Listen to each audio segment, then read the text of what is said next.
เป็นหม้อที่สองของเราใส่หอยก่อนจ้าใส่หอยจ้า ปกติใส่ทุกอย่างเลย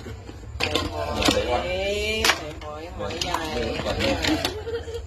ไม่ใหญ่ได้ไงเราซื้อมาจากที่ไหนนี่ ตลาดชาไทยค่ะ โอ้ซื้อมาจากตลาดเทิด ส่ง ไฟ ตรงจากท้องทะเลหรือเปล่า ใช่แล้ว หอยใหญ่ หอยใหญ่ มีหอยเล็กไหมคะ ไม่ค่ะ ว่าใหญ่หมด เรากินไซส์ใหญ่ไซส์เล็กเราไม่กิน ฮัลโหล อันนี้มันฝาเปิดแล้ว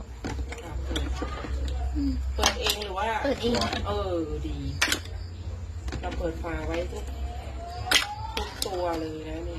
เปิดฝาไว้เราก็จะนึ่ง นี่เรียบร้อยแล้วปิดฝา เราก็จะนึ่งใส่บีลักกี้ด้วย ไหนดีละ บีลักกี้อยู่นี่ น้องสอนเลยนะครับตัว บีลักกี้แล้วก็เต้าหู้ปลาหนึ่งกล่อง อีกแล้ว อะไร บ